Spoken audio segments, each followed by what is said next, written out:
Greetings, Zimbabwe. Welcome to Zimbabwe Daily. My name is Sisi Patience Mashiri, and we are back again on our program Behind the Mic, where we discuss a lot of issues that are happening around and outside Zimbabwe. So today I'm being joined by a very special guest to talk about the campaign they are running as students. So I'll let him introduce himself, but don't forget to register to vote. Don't forget to check *265# if you're a registered voter to see where you will be voting at in the next general elections. And I hope you are keeping safe in these times of COVID-19. Thank you so much for joining us, and you're welcome. And please feel free to introduce yourself. Thank you for having me. Greetings, Zimbabwe. I'm Lennon Takuzwa Mazuru, Zimbabwe National Students Union National Spokesperson. And thank you for emphasizing on the issue of registering to vote. That's our mandate is the youth, that's our mandate is the students. So as we are moving on with a lot of initiatives, that's our number one mandate, to register to vote. Okay. So besides talking about, so today we are not going to talk much about registering to vote, but we are glad to have you here as the national spokesperson. So we would want to know more. I hear you are running a campaign. So can you please let the viewers and the listeners know about this campaign? Okay. I come to you, Zimbabwe, with a campaign which we are running in partnership with All African Students Union, ASU, and OSISA, which is called Digital Inclusive Campaign, which is targeting tertiary institutions, secondary and primary schools, all students around Africa. So the issue of the campaign of digital inclusive campaign, it touches issues to do with the digital learning. As you know, we were in the COVID-19. era, Yes. Yeah. So the digital divide, which came by the COVID-19 with the pandemic, it was so excessive. And we're talking about the issues of equity.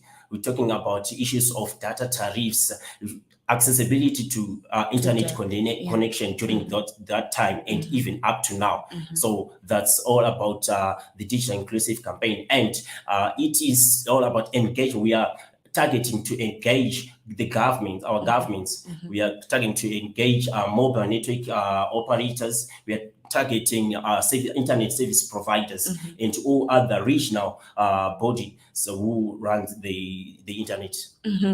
Probably let's get back to a year or 2 years ago when COVID started. Yes. Around the globe. What were the challenges that the students were facing in terms of accessing?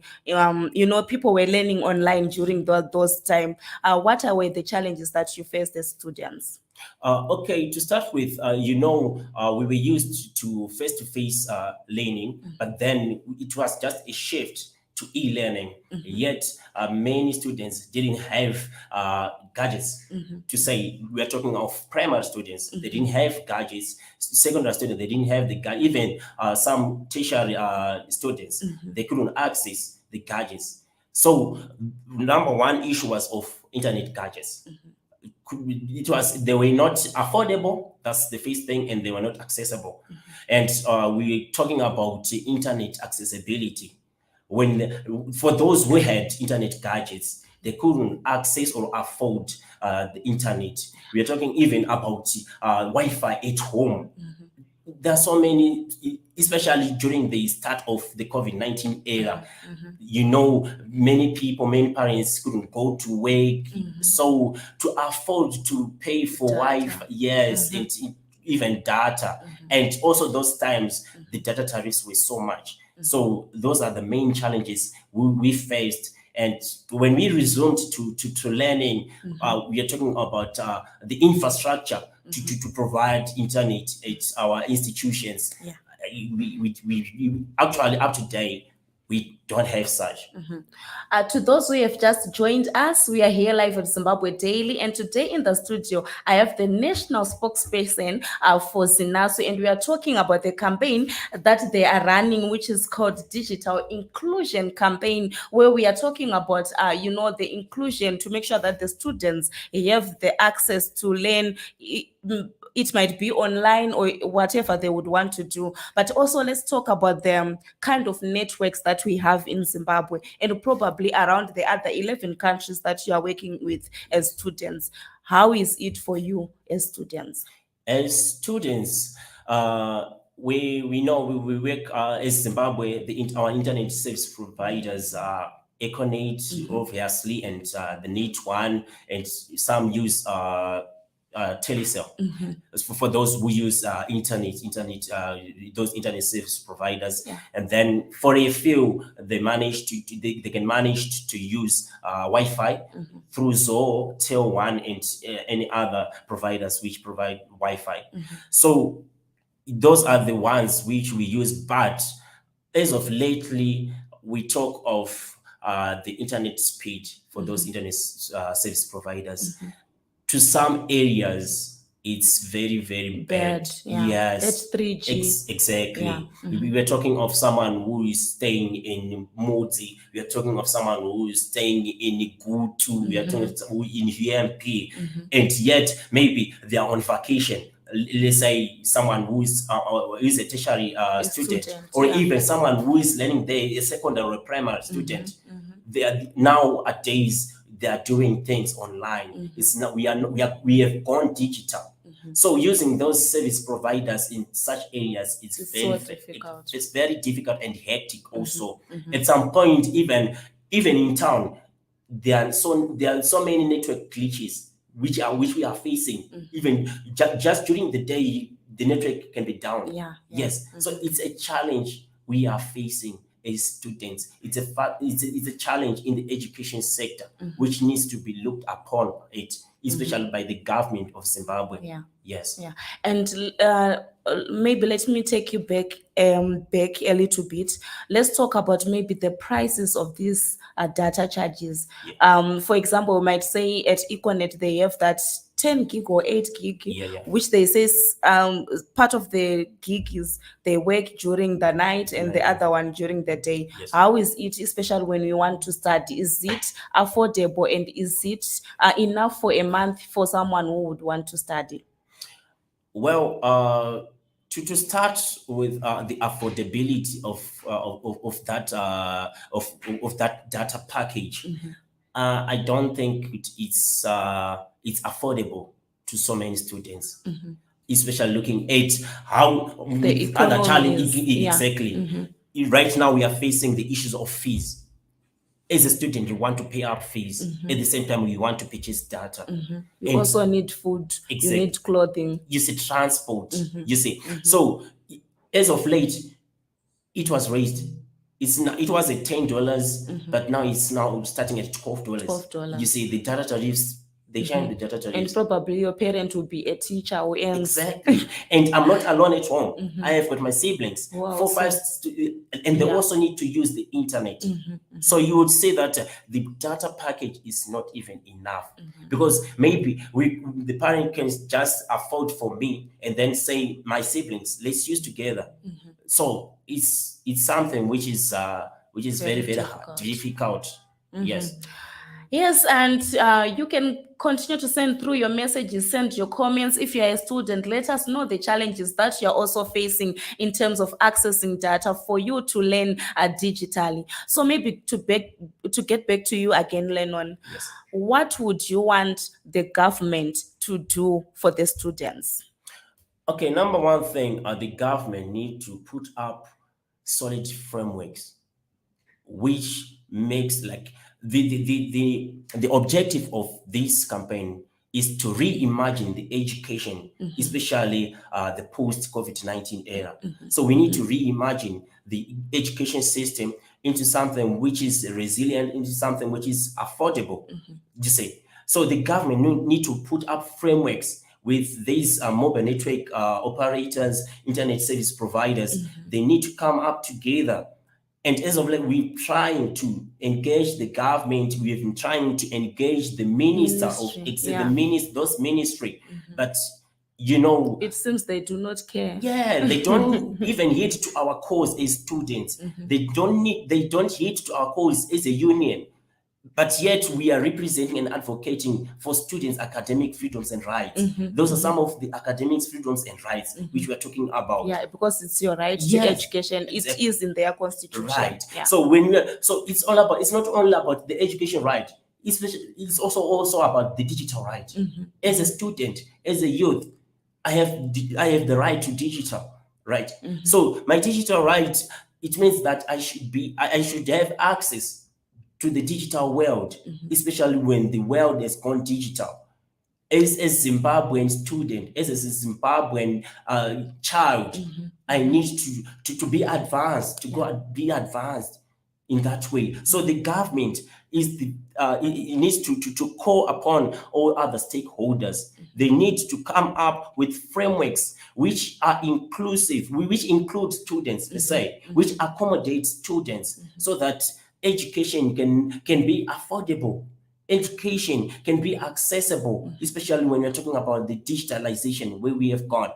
So the government has a lot to do.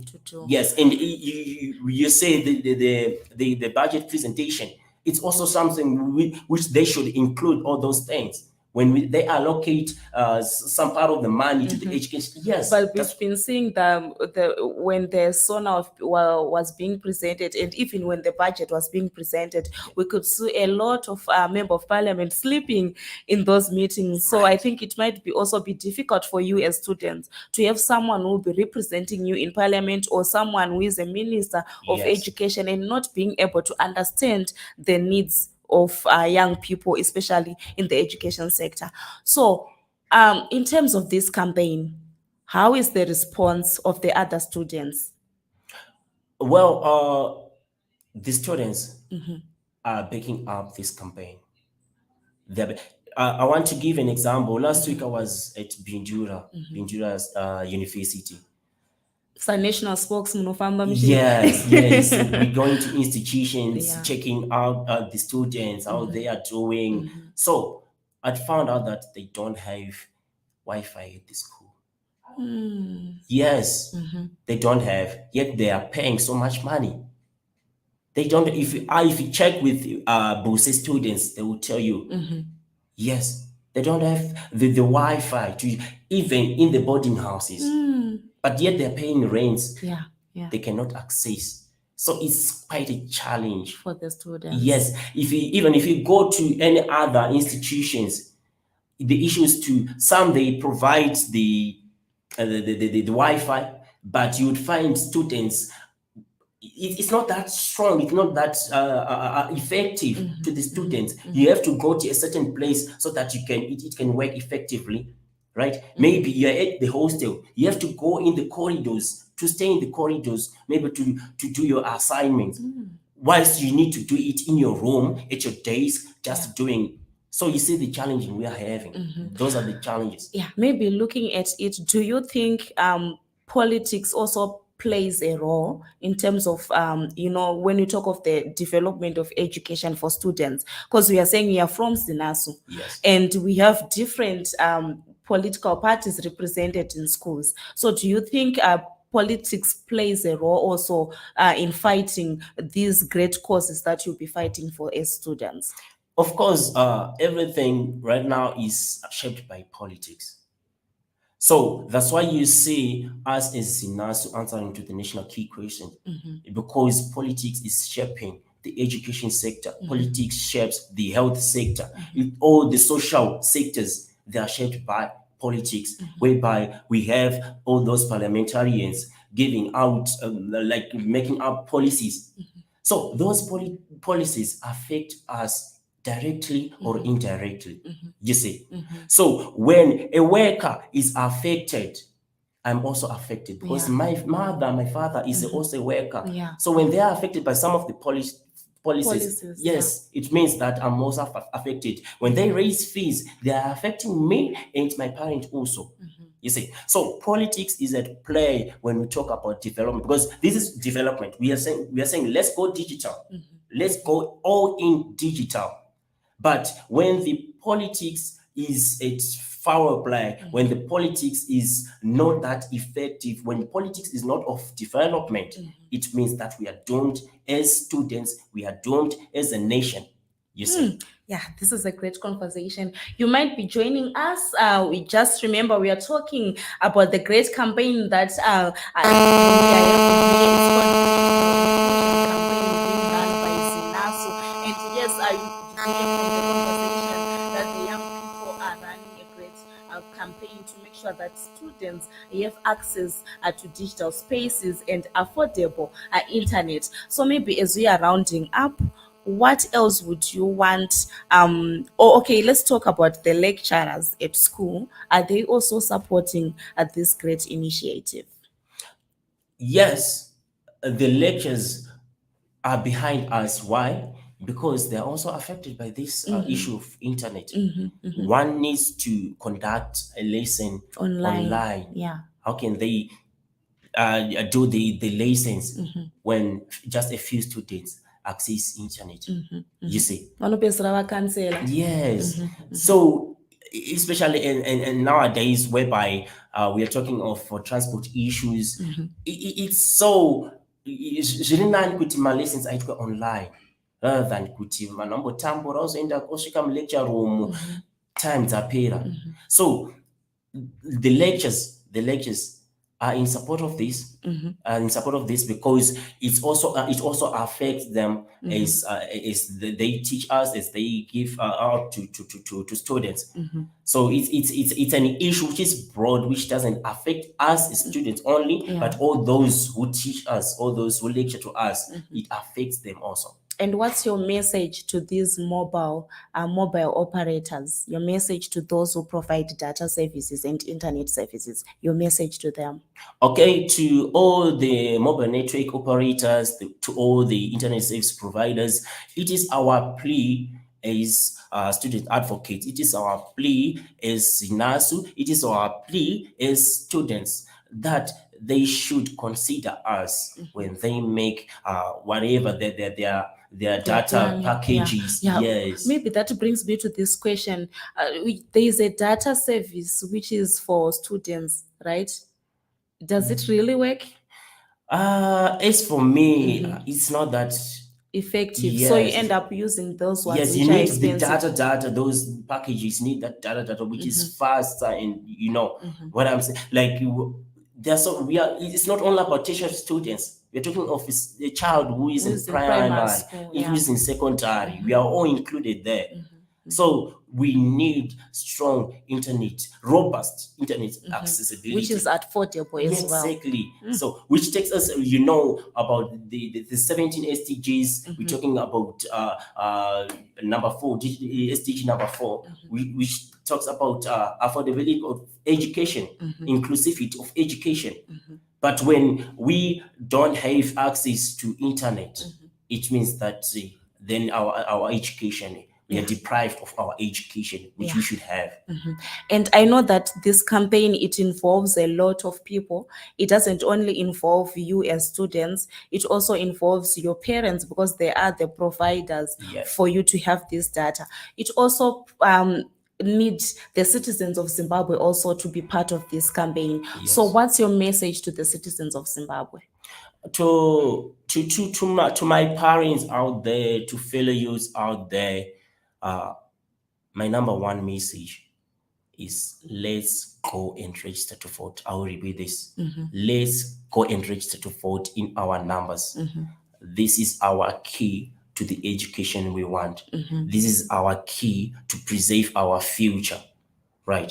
We need to save our future by registering to vote. Not just registering to vote, we need to go and vote. Yes, in our on the day. When the day comes, we need to go out and vote in our numbers. When we vote, we need to protect our vote, because by protecting the vote, we are protecting our future. National spokesman, do you have any last words? Okay, we just want to play it with the parents, with those internet service providers, to meet us halfway and make sure they put in frameworks that that includes students, that considers the students. I think that's all. as we shall engage them on personal terms. Thank you so much for coming through today. And please feel free to update us on the campaign and how it is and how the government will also respond to you. And I hope you will be successful because it is your right to have education and everyone else in Zimbabwe. Yeah. Thank you so much, our viewers and followers and listeners. We thank you for being with us for this program. And remember to support the ZINAS students on this great campaign. And yes, hashtag digital inclusion campaign to make sure that students have access to data when they are studying so that their tomorrow will be easier. We have less thieves, less drug abusers because they will have education. And remember, from the national spokesmouth, he says, go and register to vote. And yes, of course, on the day of voting, make sure that you go and vote. And I'll add on to say, remember also to vote wisely because the person you vote for will affect your future if they do not recognize the life of students. So yes, to students out there, let's continue to work together to make sure that you have this education system that you want. Until we meet again on our program, remember to like and follow our page. It's goodbye for now.